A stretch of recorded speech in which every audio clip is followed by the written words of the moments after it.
Yeah. Greeting and warm afternoon to all from Imperial Money Private Limited.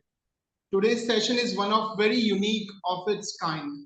To present this session, we have one of industry's best brain who's working in this field since last 15 years.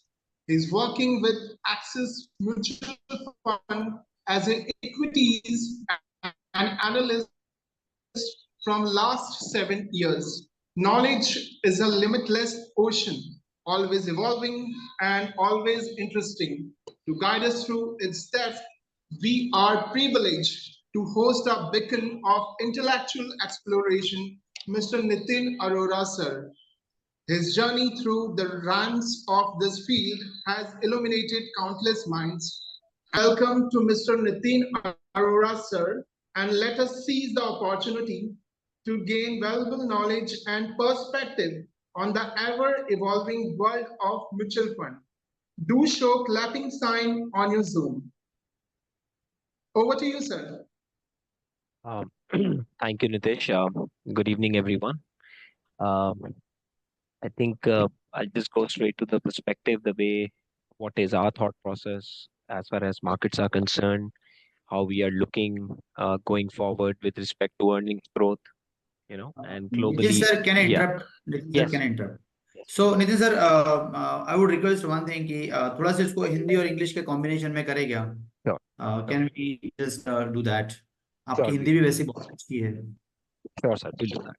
So Thank you very basically, much. मैं sure. हाँ Sure, sir. I think इसको दो perspective में हम लोग डालेंगे आज का कॉन्वर्सेशन। एक तो हम लोग इसको ये थोड़ा सा जानने की कोशिश करेंगे कि हाँ इकोनॉमी में एग्जैक्टली चल क्या रहा है, व्हाट आर द थिंग्स जो थोड़ी स्लो हो रही हैं, या कहाँ ऐसी अपॉर्चुनिटीज हैं जहाँ पे हमें अभी भी लगता है कि स्ट्रक्चरली चीजें काफी इम्प्रूवमेंट की तरफ ही हैं। ठीक है. क्योंकि लास्ट 8 to 12 मंथ्स काफी ज्यादा वॉलेटाइल रहे हैं इंडियन हाँ मार्केट्स के लिए। एंड उसका एक कारण है कि हमने देखा कि बिकॉज ऑफ इलेक्शन, जब ये जनरल इलेक्शन स्टार्ट हुए उसके बाद एक क्वार्टर थोड़ा हीट वेव ज्यादा थी, काफी ज्यादा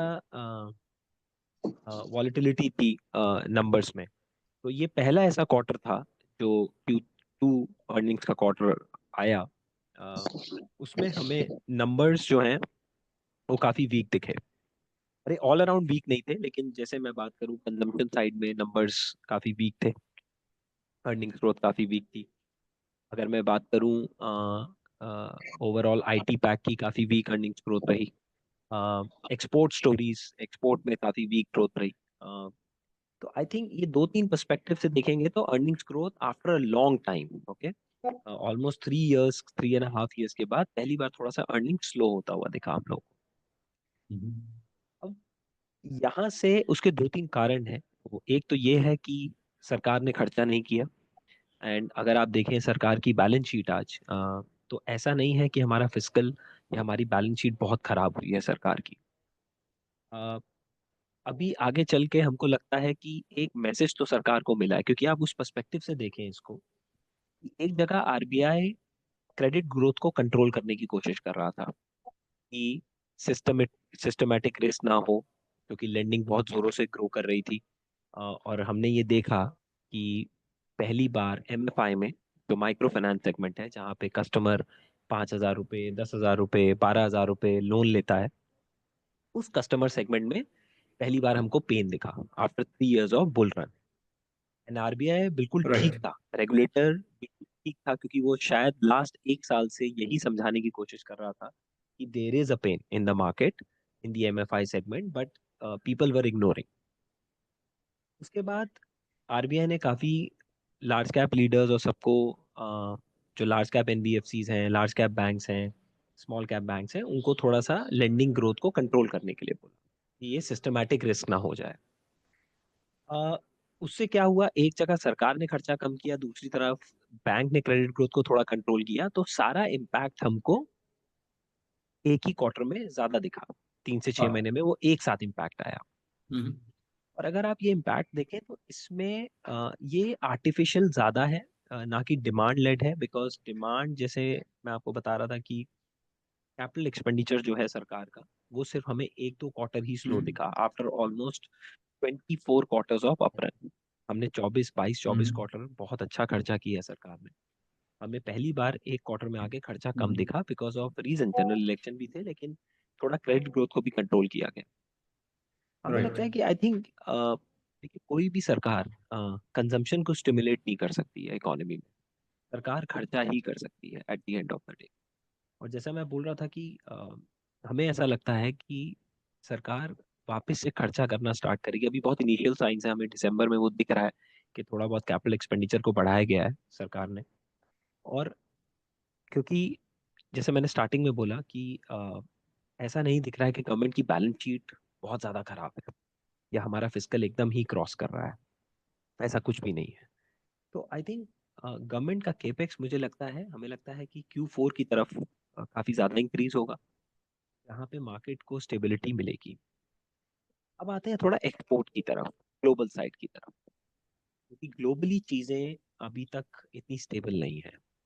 और जितनी बार भी मेरा कॉन्वर्सेशन हुआ है during my road shows across cities, मैंने हमेशा कहा है कि एक ही चीज़ है जो नहीं समझ में आ रही है लास्ट एक साल में, कि एक्सपोर्ट किस तरफ टिल्ट होता है।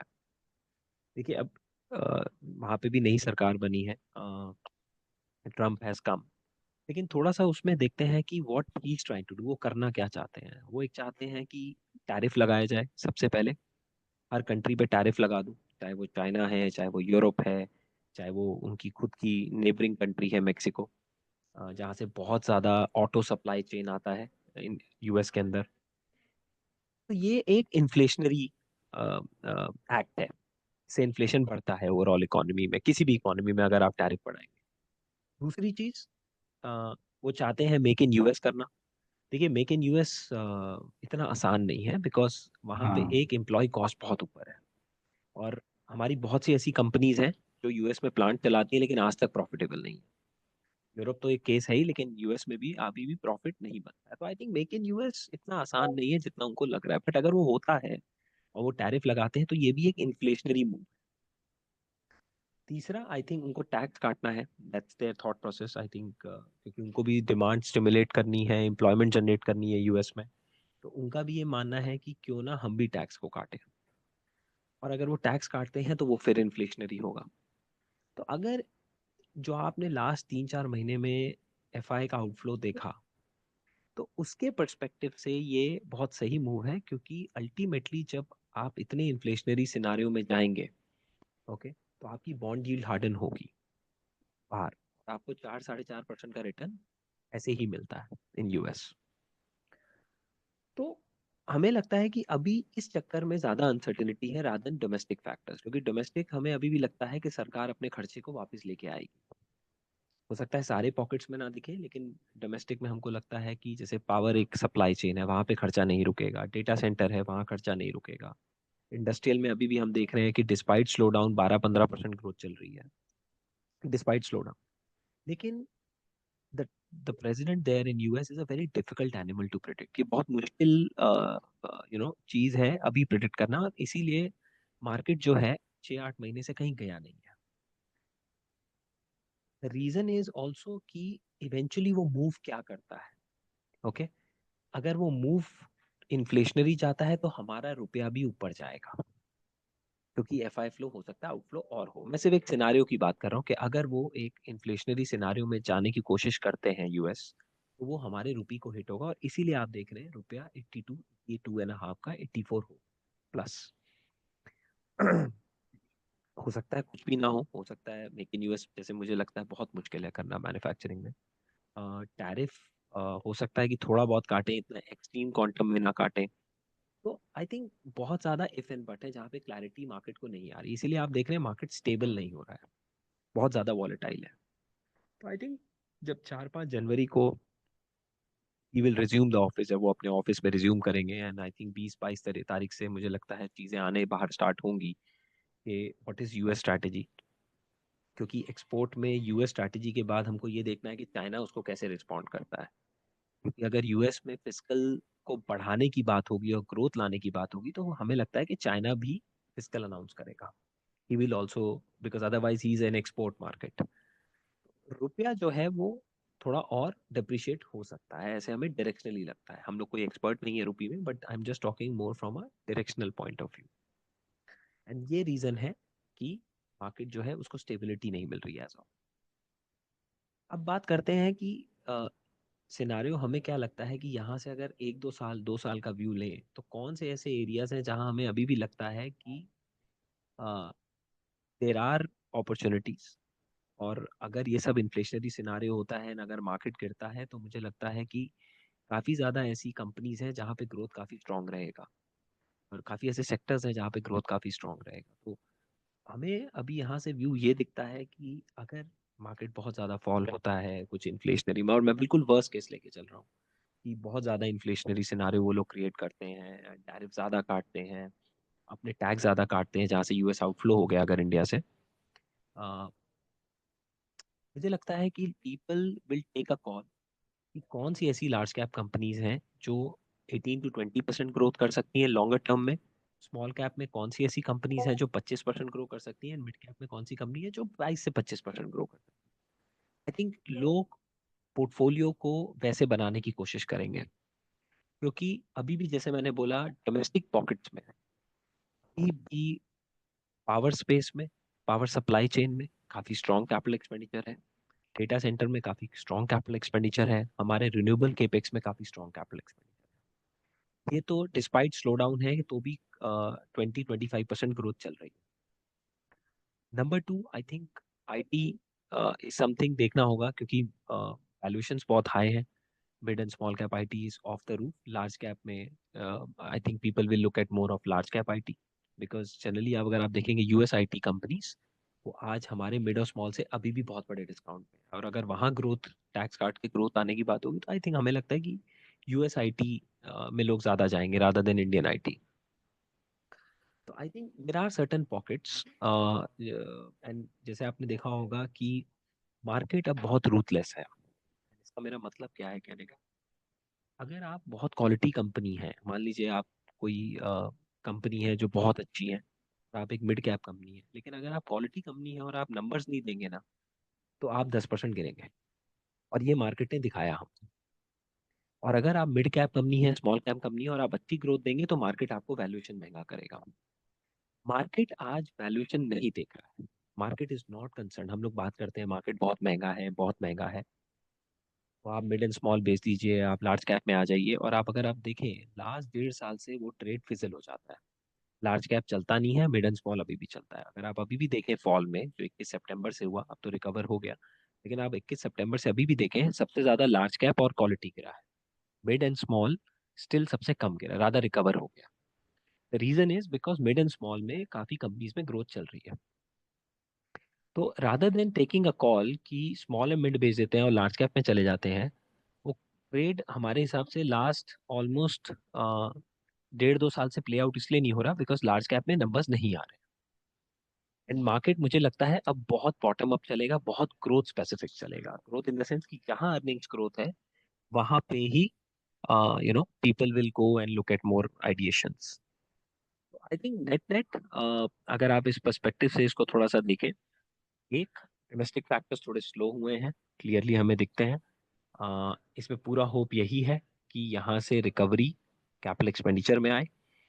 ओके, एंड हमें लगता है गवर्नमेंट को ये बात रियलाइज हुआ है कि, क्योंकि आप ऐसे सोचें कि मेरी कंट्री का क्रेडिट ग्रोथ रोक दिया, इन्फ्लेशन अभी काफी अच्छे लेवल पे है, इन्फ्लेशन नीचे नहीं है, और अगर सरकार ने भी खर्चा कर दिया, कम कर दिया, तो स्टैगफ्लेशन हो जाएगा, which is not good.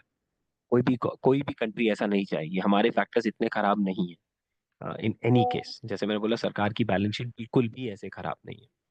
I think government एक क्वार्टर में अगर थोड़ा सा भी साइन देता है कैपिटल एक्सपेंडिचर का, थोड़े अर्ली साइंस हमें दिख रहे हैं, तो I think everything will pull back sharply, but not everything. I think market will become very very stock specific, very very earning specific, and export एक ऐसा चीज है, आई थिंक वहां पे ही हमें लगता है थोड़ा सा कंसर्न है। once Mr. Trump resumes the office, then we'll see, what is his strategy, what is his growth plan, and that's where I think market stable होगा, and people will come to the ideation seeing कि कहाँ पे large cap में 15 से 20% growth है, 22 से 25% mid cap में growth है, और 25 से 30% people, market will just not look at the valuation, market will look जहाँ growth है, long term में ठीक ठाक growth है, market उधर ही जाएगा। So this is all I wanted to say. आपके कुछ क्वेश्चंस हैं, मैं I am happy to answer. Else I have few question, तो फिर मैं आपके क्वेश्चन आने के बाद फिर मैं क्वेश्चन पूछता हूँ। Anyone?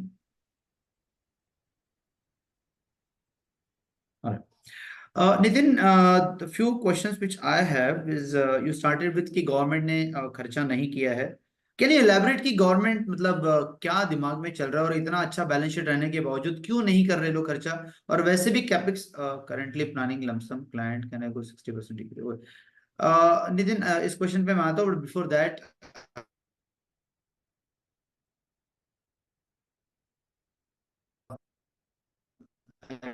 Planning lumpsum client can go for 60% equity and 40% debt में जाना चाहिए क्या? देखिए, इक्विटी पर्सपेक्टिव से मैं बात करूंगा। आप अभी कोई भी अगर कॉल लें यहाँ से, मुझे लगता है कि go on an STP route या lump sum in terms of STP जाएं या सिप रूट में जाएं। देखिए, market is not reacting unnecessary. Okay, there are certain events, कुछ ऐसे इवेंट हैं जहाँ पे थोड़ी क्लैरिटी आना जरूरी है। तो मुझे लगता है कि मार्केट में अर्निंग्स ग्रोथ अभी भी ठीक ठाक है। This is the only one quarter where we हमने जहाँ स्लोनेस देखा है। आई थिंक आप अगर लमसम करना चाह रहे हैं तो 50% equity is absolutely fine with 50% debt, which automatically entails कि अगर आप एसटीपी करें 5 महीने की, which comes to the same point. But market में आप थोड़ा लॉन्गर टर्म व्यू लीजिएगा आप, क्योंकि आई थिंक एक इनबिल्ट हो गया है हर इन्वेस्टर में कि जिस तरह के मार्केट के रिटर्न हुए हैं, ओके, वो शायद अगले 6 महीने में हो जाए, 5 महीने में हो जाए। आप नेट नेट देखें, लास्ट 6 महीने में कोई रिटर्न बना नहीं है, चाहे मार्केट नीचे गया है या ऊपर गया है। नेट नेट स्मॉल और मिड ने ही पैसा बना के दिया है अभी भी, लार्ज कैप ने अभी भी पैसा बना के नहीं दिया है। तो आई थिंक थोड़ा सा क्लैरिटी आने की जरूरत है, जो आई थिंक जैन में शुड बी वेरी क्लियर। तब तक हमारी Q3 की अर्निंग्स भी आ जाएंगी, सरकार का खर्चा भी हमें दिखने लग जाएगा। मार्केट हमें लगता है बहुत स्टॉक स्पेसिफिक होगा, बहुत अर्निंग स्पेसिफिक होगा, rather than theme specific. Theme थोड़ा सा बैक सीट हो गई है ऑलरेडी, वो हमें दिख रहा है last year. So I think you can definitely do 50% equity and then about 50% debt, and then once more clarity comes in, you can start putting more equity. I would suggest that. Okay Nitin, एक और question आया है, what is which sector looks good for the near future? I think हमें लगता है कि capital expenditure एक ऐसा सेक्टर है, and specially power supply chain है, रिन्यूएबल स्पेस है, डेटा सेंटर स्पेस है। हमें लगता है यहीं पे ही ज्यादा सरकार खर्चा कर रही है, क्योंकि ये नीड ऑफ द आवर है एज ऑफ नाउ। हम्म। बाकी कंजम्पशन लेड केपेक्स है, जैसे मेटल में देखिए कुछ ऐसा बड़ा केपेक्स नहीं है, ये बहुत होप है लेकिन अभी तक कुछ ग्राउंड लेवल पे। तो जो भी कंजम्पशन लेड केपेक्स है ना, वो थोड़ा स्लो हुआ है। लेकिन जो need of the hour capex है कि सप्लाई चेन खड़ा करना ही है, for example Apple supply chain खड़ा होना ही है इंडिया में, I am giving a very specific example. तो वहाँ पे अब ऑटोमेटिकली खर्चा हो रहा है, वैल्यू एडिशन कर रहे हैं। जैसे मोबाइल में, इवन टीवी सेट्स में, यहाँ पे वैल्यू एडिशन बहुत ज़्यादा हो रहा है, खर्चा कर रही है सरकार, इवन प्राइवेट कंपनीज कर रही है। पावर सप्लाई चेन में काफ़ी खर्चा हो रहा है, रिन्यूएबल में काफ़ी खर्चा हो रहा है। तो वहाँ डिस्पाइट स्लोनेस हमने ऑर्डरिंग काफ़ी स्ट्रॉन्ग देखी है। Number to, pharma. फार्मा में अभी भी अर्निंग्स ग्रोथ बहुत स्ट्रॉन्ग है, अभी भी अर्निंग्स ग्रोथ को ऐसा कुछ फिसल नहीं किया है। बट फार्मा में एक अनसर्टेनिटी है कि व्हाट ट्रम्प डस, ट्रम्प करते क्या है इवेंचुअली, आके क्या प्लान अनाउंस करते हैं, and इसीलिए वो फार्मा थोड़ा सा रुका हुआ है लास्ट 2-3 महीने से। तो आई थिंक ये 2-3 ही सेक्टर है जहाँ पे हमें लगता है एटलीस्ट अर्निंग्स ग्रोथ विजिबिलिटी काफ़ी स्ट्रॉन्ग रहेगी।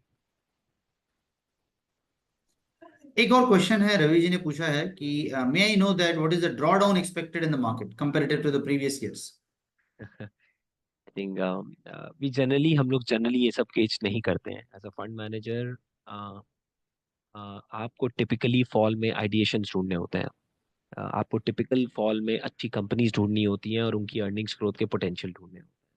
अगर आप ड्रॉ डाउन के पर्सपेक्टिव से जाएंगे, as I said, until unless we feel it's a very very massive global slowdown, या जैसे मैंने एक बात करी कि आपके कंट्री में स्टैगफ्लेशन आ जाए, कि एक तरीके से आरबीआई आपको लेंड ना करने दे, दूसरे तरीके से सरकार खर्चा ना करे, तो इकोनॉमी बहुत बड़े टॉस में हो जाती है। वो सिनारियो हमें नहीं दिखता है as of now. I think fall में I think we have done our homework.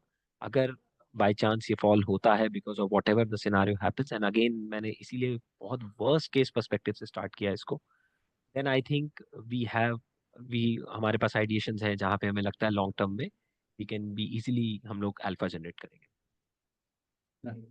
Nitin, एक और क्वेश्चन है. Traditionally funds like large cap, mid cap and small cap is good, और the active momentum funds are good. कौन funds are good in the future is the question.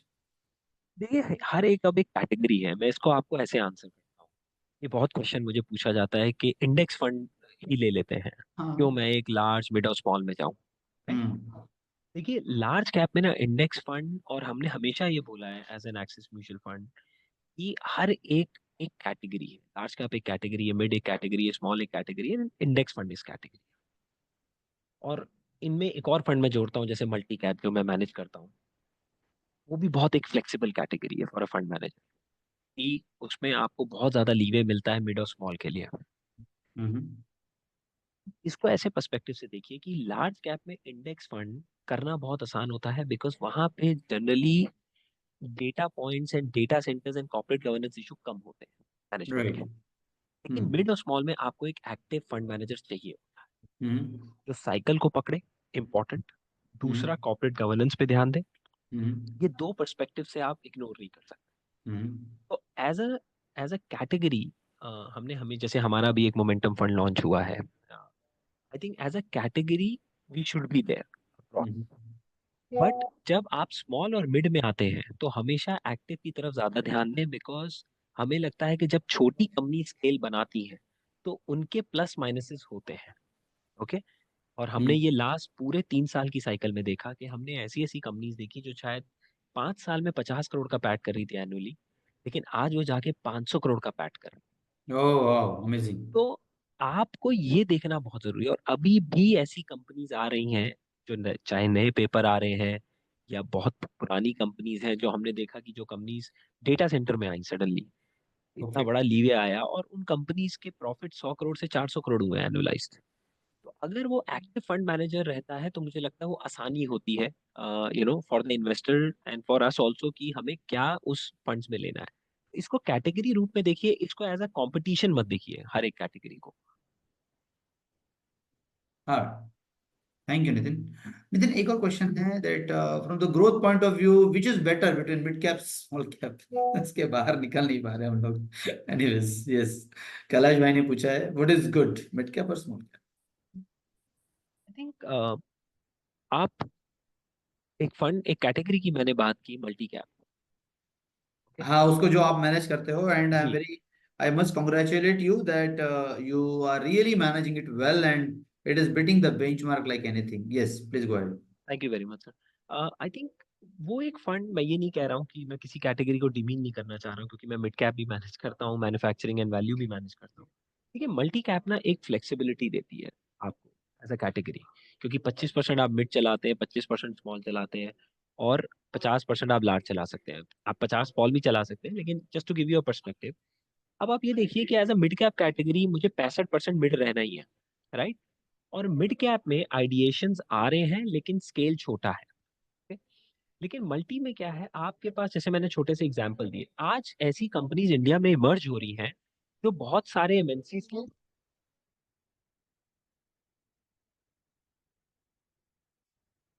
Hello.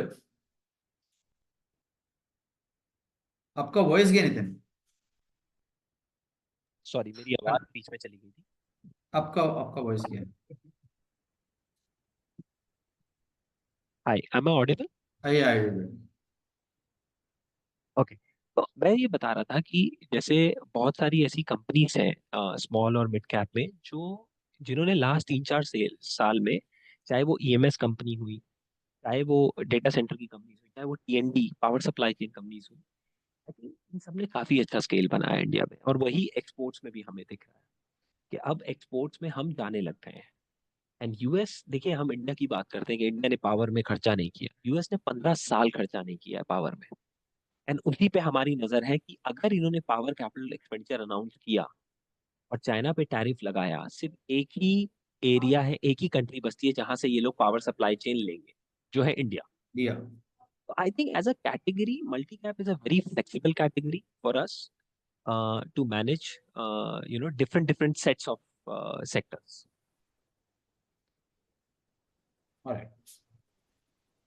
एक सचिन भाई का question है नितिन कि इन द सेम कैटेगरी और theme few fund houses perform better while others don't even though all fund managers और all fund houses have good fund managers and the research analyst what could be the reason क्यों सारे fund manager एक साथ perform नहीं कर पाते हैं बिल्कुल. तो hi. Am I audible? yes now it is better please go ahead So I think no, it's a very fair question and मैं इस बात में बहुत ही आसानी से एक्सप्लेन कर सकता हूँ बिकॉज हमारी खुद की एक्सिस म्यूचुअल फंड में एक साइकिल रही है चीज को लेकर. हाँ मुझे पता है आई नो बिल्कुल. तो आई थिंक देखिए हर फंड मैनेजर का एक स्टाइल होता है. ओके. और हर फंड मैनेजर का एक थॉट प्रोसेस होता है कि उसको आने वाले 3-4 साल में इकोनॉमी में क्या दिखता है. अब सिंपल सा एक एग्जांपल लेते हैं. एक सेक्शन है मार्केट का B2B जिसको हम बिजनेस टू बिजनेस कहते हैं, जिसको जैसे मान लीजिए कैपिटल एक्सपेंडिचर एक B2B बिजनेस है, और एक है B2C यानी कंज्यूमर बिजनेस. आपने देखा कि 2012 से 2019 तक B2C मॉडल ज्यादा चला. Okay. Consumption was very four front, चाहे वो आप NBFCs के थ्रू खेलें, चाहे आप बैंक्स के थ्रू खेलें, चाहे आप स्पेसिफिक कंजम्पशन कंपनीज के थ्रू खेलें. सरकार जागी और सरकार ने 2019-20 के बाद, कोविड के बाद बहुत खर्चा स्टार्ट किया. लोग शायद साल का कितना 5 लाख करोड़ खर्चा करते थे, वो खर्चा डबल किया सरकार ने. okay. और वो चीज क्रिएट हुई B2B में. होता क्या है कि जनरली जब फंड मैनेजर एक माइंडसेट से चलता है तो उसको लगता है कि B2C, देखिए B2B बिना B2C के नहीं होता. अगर आपका डिमांड नहीं है तो खर्चा नहीं होगा. इस बार ये डिफरेंट क्यों था? क्योंकि नीड ऑफ द आवर था कि आप वैल्यू एडिशन इंडिया में करें. इसीलिए आपने देखा कि हमने काफी हमारे मल्टी कैप में, मिड कैप में, वैल्यू में, मैन्युफैक्चरिंग में हमने ज्यादा B2B पकड़ा. क्योंकि हम लोग को लग रहा था वैल्यू एडिशन बहुत रियल है इंडिया में इस बार. हमको लग नहीं रहा था कि ये फॉल स्टार्ट है. तो फंड मैनेजर का एक थॉट प्रोसेस होता है, आई थिंक वो उस हिसाब से रन करता है. एंड इवेंचुअली आपको याद हो 6 महीने पहले एक ट्रेड चला था मार्केट में कि अ, सब कुछ बेच दीजिए B2B में और कंजम्पशन खरीद लीजिए. राइट. Okay. तेल, साबुन, शैम्पू की कंपनी खरीद लीजिए, कंजम्पशन इज बैक.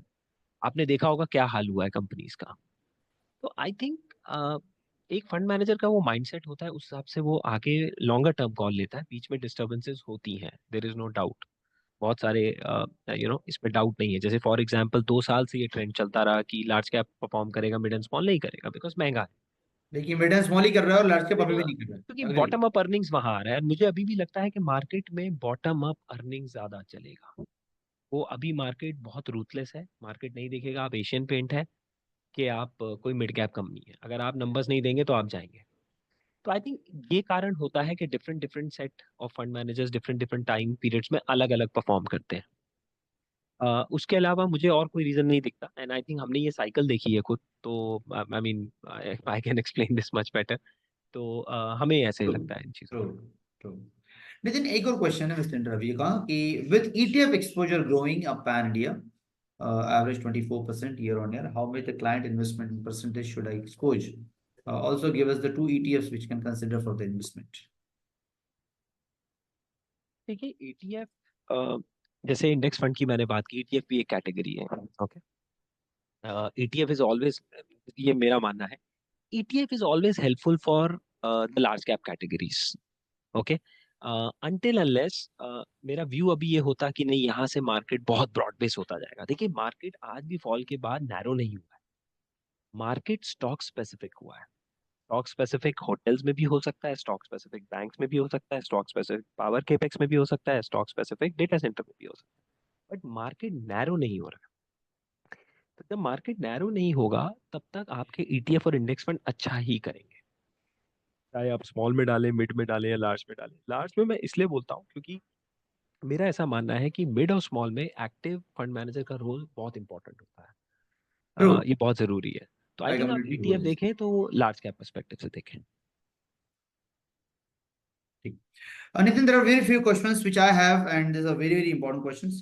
पहला, गवर्नमेंट के पास बैलेंस शीट बहुत मजबूत थी, है अभी भी। और गवर्नमेंट ने दवा के पैसे बनाए, तेल बेच के बनाए, बहुत सारी चीजों को बेच के बनाए। बैलेंस शीट पैन इंडिया बहुत मजबूत हुई है और हम लोगों ने रैली देखी है। पर क्वेश्चन की गवर्नमेंट का इंटेंट क्यों नहीं खर्चा करने का? आई थिंक सरकार थोड़ा सा स्टेट इलेक्शंस और नॉर्मल इलेक्शंस में ज्यादा इन्वॉल्व हुई, और हमने देखा कि और ये देखिए, हर सरकार की एक स्ट्रैटेजी होती है, क्योंकि सरकार 15वें साल में है, अपने फिर थर्ड टर्म में चल रही है। तो हमने देखे कि महाराष्ट्र इलेक्शंस में भी हमने डोल आउट्स देखे, राइट। चाहे वो डोल आउट थे, क्योंकि आप सरकार के पर्सपेक्टिव से सोचें कि gap of rich and poor is widening a lot, उसमें कोई डिबेट यस, नहीं है। और ये हमारे यहाँ नहीं, आप यूएस में उठा के देख लें, पूरी यूरोप में दुनिया उठा में के चल देख, रहा है। पूरी दुनिया में यस। अमीर और अमीर हो रहा है, गरीब और गरीब। हाँ, वो एक है प्रॉब्लम। तो अग्री। गवर्नमेंट के पर्सपेक्टिव से वो बिल्कुल ठीक मूव था, अच्छा। क्योंकि आपको नीचे पैसा देना पड़ेगा। और आप हम्म। उस पर्सपेक्टिव देखें, मार्केट ने उसको नेगेटिव रिएक्ट नहीं किया। नहीं तो आपको पिछले साइकिल राइट। में देखो, सरकार जब भी पैसा खर्चती थी ऐसे वे में, मार्केट नेगेटिव रिएक्ट करता था। राइट। क्योंकि मार्केट ये सोचता है कि अगर वो नीचे में पैसा खर्चा करेगा तो इवेंचुअली वो कंजम्पशन में ही जाएगा, कंजम्पशन में आएगा, यस। राइट। तो हम्म। आई थिंक वो एक ठीक स्ट्रैटेजी थी सरकार की, given I think systematic risk को सरकार और आरबीआई ने बहुत ज्यादा ओवरड्रॉन किया। ये ओके। सिस्टमैटिक रिस्क बहुत बड़ा आ रहा है, क्योंकि स्टार्ट हुआ एमएफआई से, और उनको लगा ये ब्रॉड बेस्ड, क्योंकि हम लोगों ने इतना अनसिक्योर्ड लेंडिंग किया है। लेकिन लेकिन जितना मुझे पता है, ऑलरेडी आपका जो कैट जो है या फिर बाकी के लाइक जो एनपीएस के इश्यूज थे, वो ऑलरेडी 0.4 पे खड़े थे, तो इतना डरने की जरूरत नहीं थी करेक्ट, फिर। Correct, correct, correct. थिंक देखिए, हमारी पास हिस्ट्री आरबीआई गवर्नर्स की हमेशा हॉकिश रही है, ठीक है, ओके। इसीलिए हम शायद बेस्ट रेगुलेटर्स हमारे वर्ल्ड में हैं। हम्म। ये हमारा इंस्टीट्यूशन बहुत very well developed institution okay. है। इसको इस पर्सपेक्टिव से देखें कि थोड़ा सा ओवर ड्रॉ किया उस चीज को। हम्म। एंड क्रेडिट ग्रोथ को देखिए, क्रेडिट ग्रोथ किसी भी सिनारियो में इंडिया की कभी भी 10 नहीं आई है। जब स्लो डाउन भी है तो भी हम 8-10% ग्रो करते रहे। तो अभी तो ट्रू। इकोनॉमी इतनी खराब नहीं है तो भी आप 10% पे आ गए। ट्रू। तो क्रेडिट ग्रोथ को रुकवाया गया। एंड जैसे मैंने बोला, ये सारे इवेंट एक साथ हुए। क्रेडिट ग्रोथ रुकवाया हुआ, एक्सपोर्ट स्लो हुआ, सरकार ने खर्चा कम किया, इन्फ्लेशन अभी भी ऊपर है, एंड दैट इम्पैक्टेड एक साथ। हाँ। आई ट्रू। थिंक यहाँ से अब एक ही इम्पेटस है कि सरकार अपने खर्चे को बढ़ाए। और कोई देखिए, कोई भी सरकार, जो ने बोला, चाहे वो वर्ल्ड की कोई भी सरकार हो, वो कंजम्पशन को स्टिमुलेट नहीं कर सकती, वो सिर्फ खर्चा कर सकती है। एंड आई थिंक मुझे लगता है कि apart from the pain of exports, सरकार इसको खर्चा करे, अक्रॉस ना करे, लेकिन कुछ कुछ पॉकेट्स में हमें क्लियरली दिख रहा है कि सरकार खर्चा करने के एकदम दिसंबर में वो साइन हमें दिखने लगे हैं, स्पेंडिंग एकदम बढ़ा है। तो आई थिंक तो अगर ये 2-3 प्राइवेट महीने में, कैपेक्स और ओके, या प्लीज प्लीज गो। तो आई थिंक हमें लगता है अगर ये सरकार ने खर्चा किया तो इकोनॉमी वापस थोड़ा स्टेबल होना स्टार्ट करेगी, और स्टेबिलिटी में फिर आपको आइडिएशंस अच्छे मिलते हैं। सो मतलब you are saying if the down the line की अगर गवर्नमेंट का मतलब खर्चा हुआ, प्राइवेट कैपेक्स भी अगर हुआ, तो again the economy will going to go to the next level. तो आई थिंक हमें लगता है कि जीडीपी थोड़ा रिवाइव होगा। ऑलराइट। अभी सरकार नाउ। के लिए प्रॉब्लम क्या है? देखिए, सरकार के लिए प्रॉब्लम है कि रुपया 90 नहीं जाना चाहिए। राइट। ओके।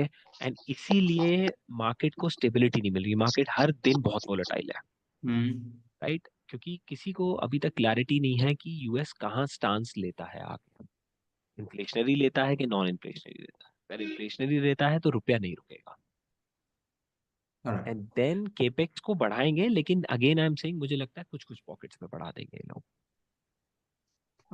लेकिन एक अगेन लाइक आपके इसमें टेल मी कि why the rating upgrade is not getting done? It's been long long standing issue in India and in Indian context rather. मतलब हम लोग फंडामेंटली दुनिया में one of the most strongest economy है आज की तारीख में। Correct. स्टिल ये लोग हमको, मतलब ये लोग इंटेंशनली नहीं बढ़ा रहे, या इनको करना नहीं है, या हमारी जो ब्यूरोक्रेसी है, या फिर हमारा जो कम्युनिकेशन है with all the rating agencies is not that much strong. I think third point is more important because I think जब हम बॉन्ड इंडेक्स में भी इंक्लूड हुए ग्लोबल में, देन बहुत होप था कि rating will get upgraded, rating को बढ़ाया जाएगा इंडिया की। The reason is very simple, क्योंकि रेटिंग एजेंसीज नॉर्मली देख रही हैं कि एक्सपोर्ट, बिकॉज हम लोग थोड़े एक्सपोर्ट फोकस्ड हैं एंड ऑयल इम्पोर्टर हैं नेट बेसिस पे, एंड गिवन जो वॉर चल रही है, सप्लाई चेन डिसरप्शन चल रहे हैं, आई थिंक अभी कहीं पे भी कोई भी रेटिंग एजेंसीज कॉल लेने के लिए रेडी नहीं है।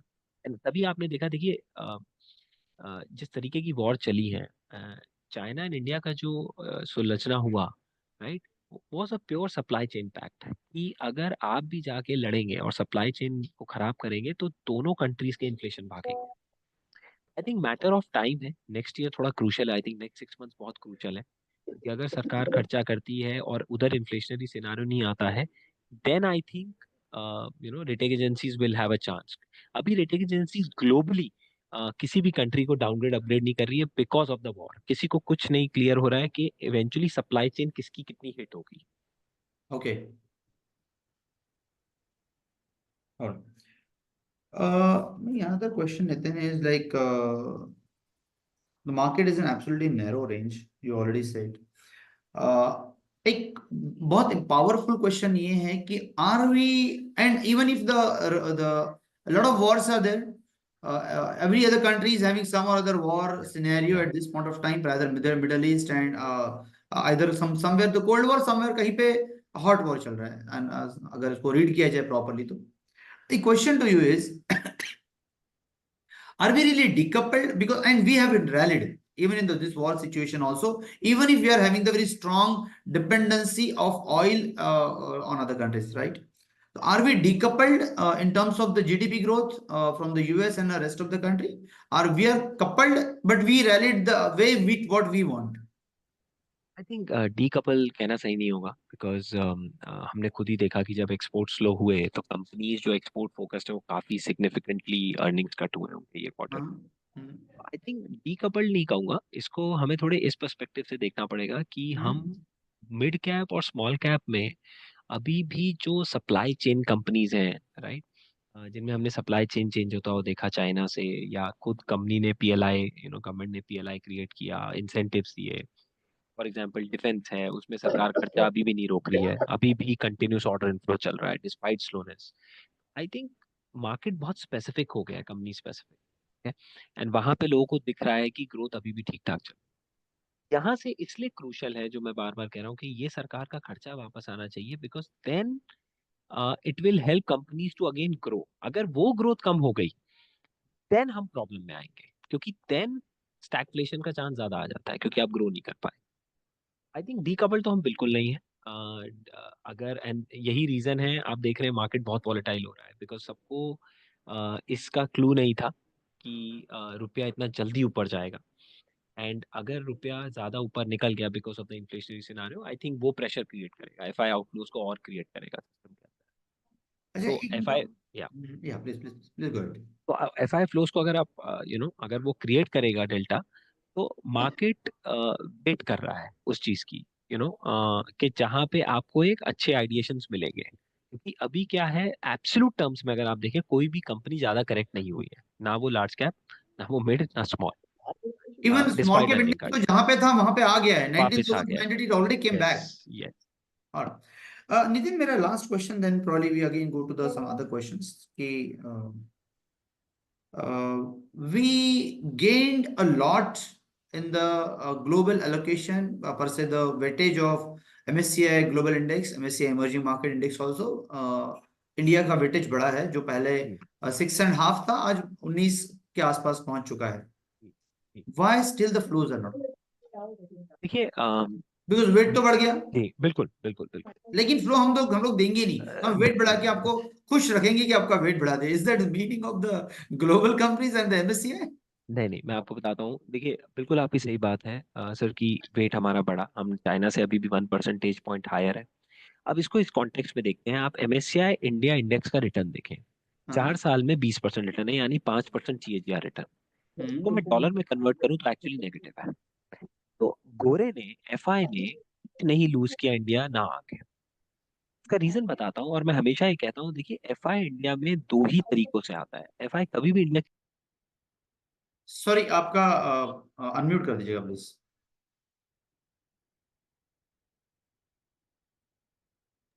या तो आई थिंक मैं इसको ऐसे पर्सपेक्टिव से डालता हूँ कि एमएससीआई इंडिया इंडेक्स का रिटर्न देखें आप, 20% है 4 साल का, जी। यानी 5% एनुअलाइज रिटर्न। अब हम्म इसको आप डॉलर पर्सपेक्टिव में डालेंगे तो वो नेगेटिव रिटर्न है। हम्म यानी गोरे ने, एफआई ने कुछ भी लूज नहीं किया इंडिया ना आके। ओके। एफआई हमेशा दो ही पर्सपेक्टिव से इंडिया में आता है, एक जब आपका क्रूड स्टेबल हो, जो था। तीसरा, जब आपका इंटरेस्ट रेट कट हो। जो आपको याद हो कि 6-8 महीने पहले जब इंटरेस्ट रेट कट का थोड़ी हवा उड़ी थी, तो एफआई फ्लो पॉजिटिव हो गए थे। हम्म। आई थिंक यही दो रीजन होते हैं जिस पर्सपेक्टिव से एफआई आता है। अब देयर इज अ होप कि इंटरेस्ट रेट शायद कट हो, लेकिन आरबीआई इंटरेस्ट रेट कट हो बिकॉज ग्रोथ को वापस लाना है, ग्रोथ एकदम फॉल्टर हुआ है। लेकिन आपको ये देखना पड़ेगा कि आपका इन्फ्लेशन भी बहुत ऊपर है अभी। तो ऐसा ना हो कि मैं उधर से रेट कट काटूं और इन्फ्लेशन और ग्रोथ आए और इन्फ्लेशन को और यस, ऊपर ले जाए।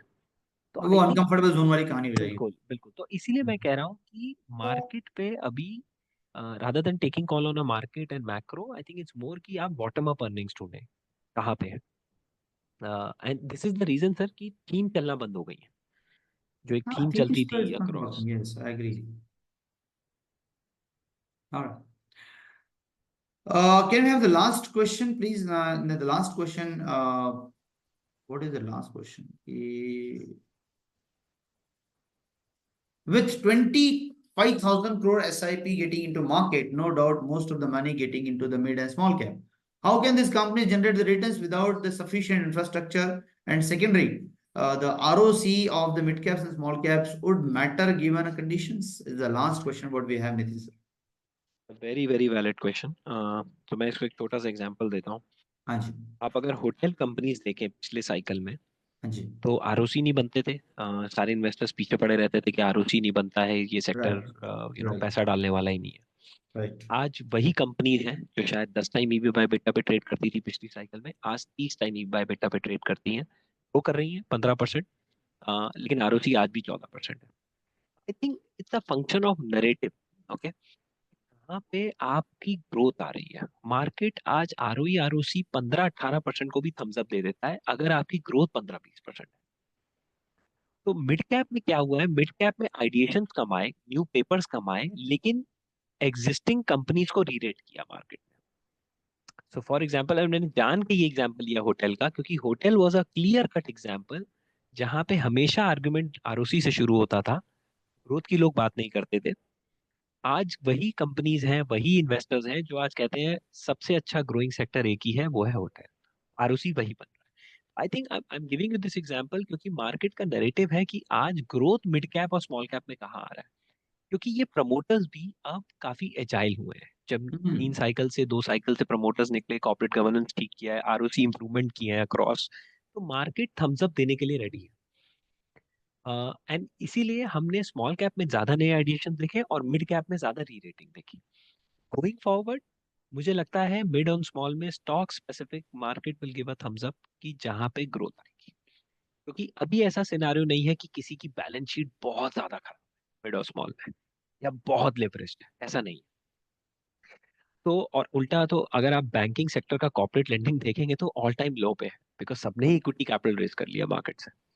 तो आई थिंक आरओई आरओसी खतरे में नहीं है, आपको सिर्फ ग्रोथ को देखना है कि ग्रोथ नहीं गिरे किसी मिड और small. Perfect. Down the line, last question now from my side, and then that will be the end. Down the line, next 3 years, आप क्या जीडीपी ग्रोथ देखते हैं और क्या मार्केट रैली करना चाहिए? आई थिंक देखिए, जो हमें लगता है कि जीडीपी ग्रोथ, ऐसा हम लोग नंबर तो सैंक्रोसैंक्ट करते नहीं है, लेकिन बॉटम अप हम लोग जब देखें तो हमें लगता है कि अर्निंग्स ग्रोथ को बैक कैलकुलेट करके जीडीपी में लाएं तो 6% plus GDP growth still possible है, अनटिल अनलेस की बहुत ही बड़ा मैक्रो स्लो डाउन आ जाए globally. Okay, number 2, in terms of again longer term 3 years, अगर आपकी large cap company 15% plus grow की, मिड एंड स्मॉल 20 से 25 ग्रो करी, आई थिंक 15 से 20% earnings growth should be relative to the market returns. तो market, as I said, return specific could be back ended. Market will get adjusted, readjusted, and all. I think as an investor and as a fund manager, the role of today, because 3 years of excellent run we have seen, the today's job is to get the best ideation in the portfolio and take little longer term calls. Don't get into the short term trap.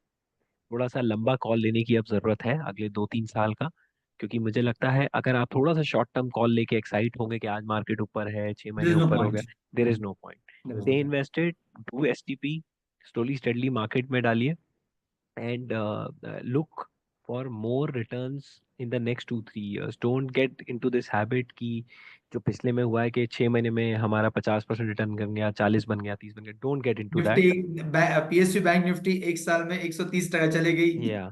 Yeah. और ideations होगा, then I think all fund managers, respectable, Yes. my peers also are very agile in the system that how to really change the portfolio. Right. Yeah, over to Nitesh. Nitesh, you can unmute yourself. Thank you on behalf of everyone.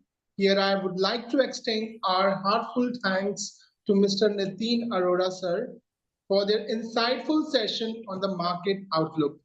Your expertise and clear explanation of complex trends have given us a deeper understanding of where the market is heading and how we can navigate it effectively. Your practical advice and forward-looking perspective are invaluable, especially in these dynamic times. We truly appreciate the time and effort you took to prepare and deliver this session. Thank you once again for sharing your knowledge and guiding us. Thank you Nitesh ji, thank you Deep ji, thank you so much. Thank you very much, Nitesh bhai. मिलते हैं. Sure. Thank you everyone. Thanks a lot. Thank you, sir. Thank you very much. Thank you, Nitin, sir.